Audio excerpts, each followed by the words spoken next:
Introproduction.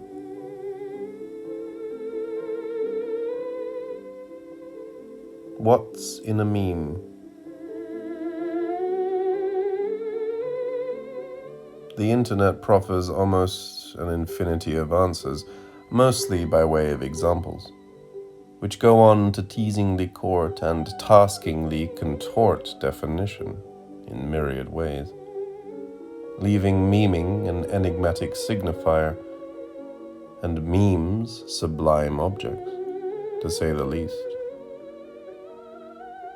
Prior to the internet, the meme had another life, one which is reflected on briefly at the beginning of this collection and nodded to throughout.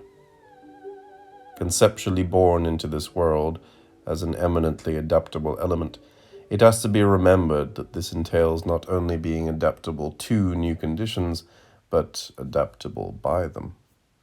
The internet, with its ads and apps, has transformationally and irrevocably adapted the meme. In earlier halcyon days of internet theory, there was great hope, a sense of utopianism in certain circles for what its near-infinite network could bring.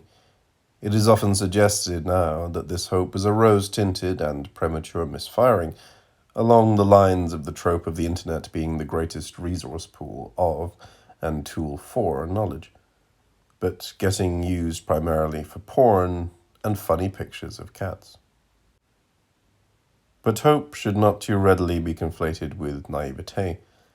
Whilst a text like Gregory L. Ulmer's Internet Invention, 2003, is full of strange, businessy applications and a slightly archaic 60s-ish sense of cool, it launches from a precise understanding of new technologies, even something of a founding insight, particularly applicable to memes. The internet as a medium puts us in a new relation to writing. From this statement, steeped in the grammatology of the philosopher of deconstruction Jacques Derrida, comes the expansion. The technology supports graphic imaging along with text. One writes with the whole page, so to speak, text, picture, layout. Moreover, there is an exact correspondence between the cut-and-paste tools and the collage and juxtapositional rhetoric of 20th century vanguard politics. From rebuses, coded picture puzzles or pictograms which Sigmund Freud drew on as dream analogues, to ready-mades, the re-presentations of everyday items as defamiliarized works of art, most famously perhaps Marcel Duchamp's Fountain, 1917, a urinal signed with the name R. Mutt. Memes have had an array of precursors throughout the history of inscription, art, graphics, and writing, particularly in folk art and the avant-garde, for example, which internet art seemingly draws on in equal measure aesthetically. Images are excerpted, recycled, copy and pasted. Memes often utilize stock photography, or poor images, fuzzier and less sharpened, un-airbrushed, not photoshopped. Paused frames, often of accidental facial expressions, overflowing with a particular emotion, or archly wry, or saturated in gormlessness. Celebrities and Joe Bloggses alike. This collection of essays seeks to look at these images and elements known as memes, and at their means of production, and to think them through, their practices and politics, and to think through them too.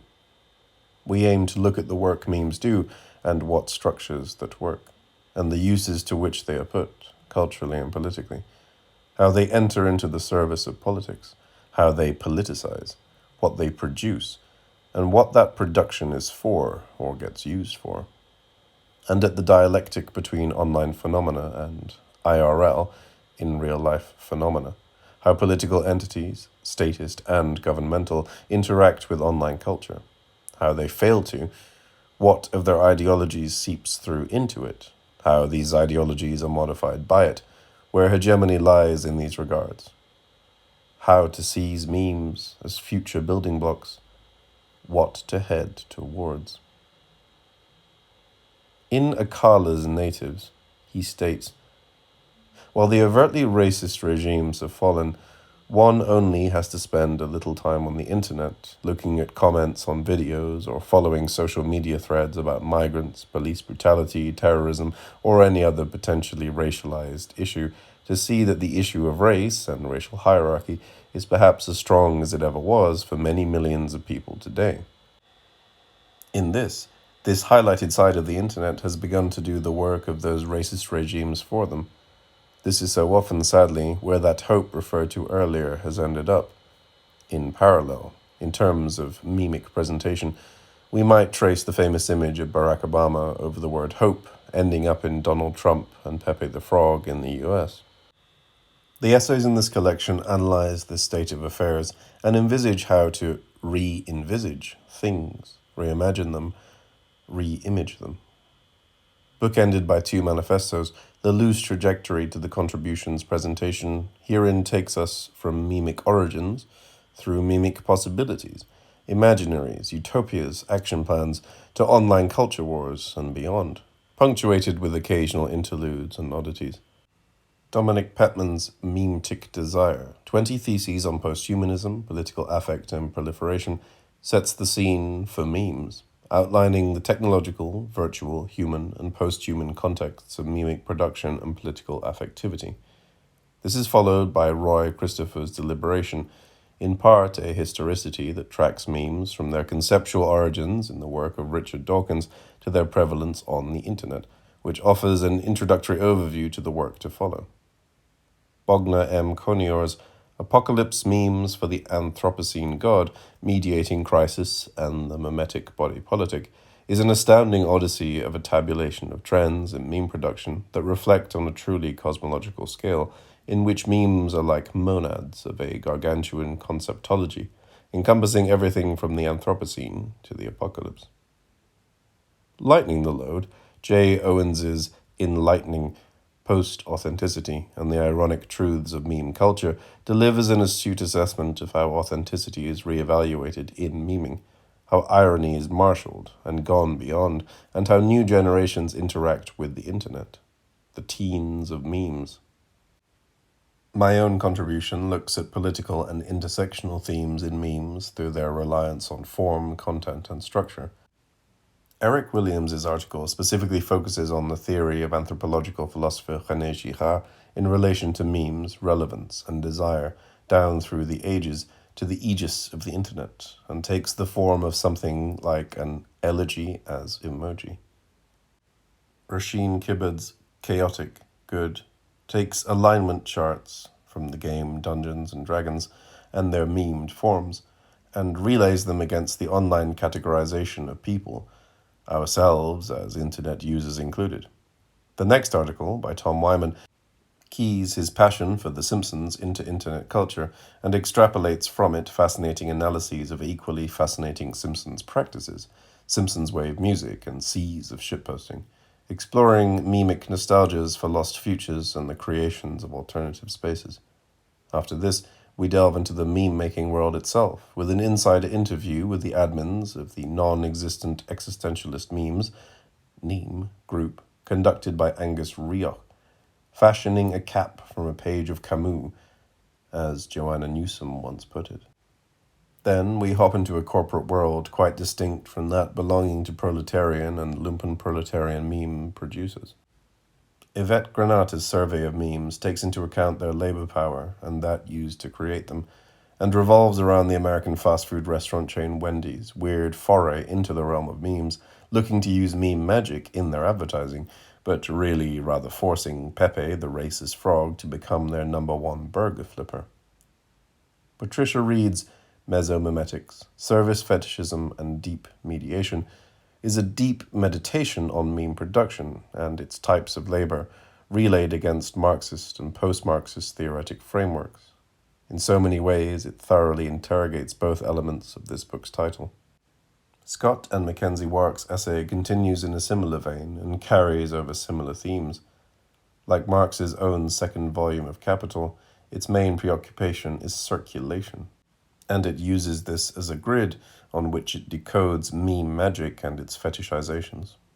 Out of these groundwork essays come futural calls to oneric possibilities of mememic automation, and autonomization of memes, and the memic rise of AI in CYS's sci-fi.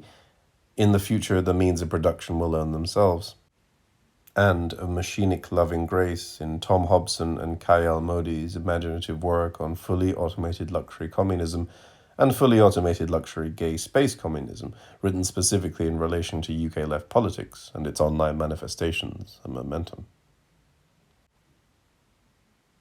With the future firmly in view, it falls to the remainder of the collection to focus on the political present, the conjuncture that gives us the alt-right, Donald Trump, Brexit, Jordan B. Peterson, and so on, and to track it from the West out globally. Ian Parker's ruminations on Donald Trump and his mediatization interrogate the very theory it relies on in an autocritique that holds up psychoanalysis as a blanket applicatory force to scrutiny along the intersecting lines of politics and class prejudice, etc., especially in relation to the four discourses, and the fifth, of psychoanalytic theorist Jacques Lacan, his very own memes of a sort, known as mathemes. Using the work of philosopher Søren Kierkegaard on irony, Giacomo Bianchino launches his piece by looking into intentionality in relation to the creation of Pepe the Frog and spreads out into assessing comicality and irony and its limits, misinterpretations, pitfalls, and productions.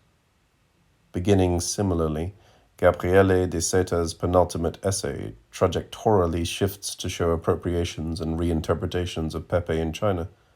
Practices of reclamation and memeing shifting, are at work in the phenomena being arrayed in the essay, which leads swiftly into the manifesto that brings this collection to a close, before the concluding statements of the afterword by Alfie Bown and Francis Russell, Seong-Young Hare's post-Pepe manifesto. Putting the height of Pepeism at its center, it calls for the abolition of private memic property at a time now all the more pressing. For example, with reports emerging of copyright controls threatening memes as we know them, Jim. The afterword then takes us out. Post-meme. Post-meme. Editorially, we have aimed to strike a balance between preservation of individual writing styles and introducing certain forms of standardization.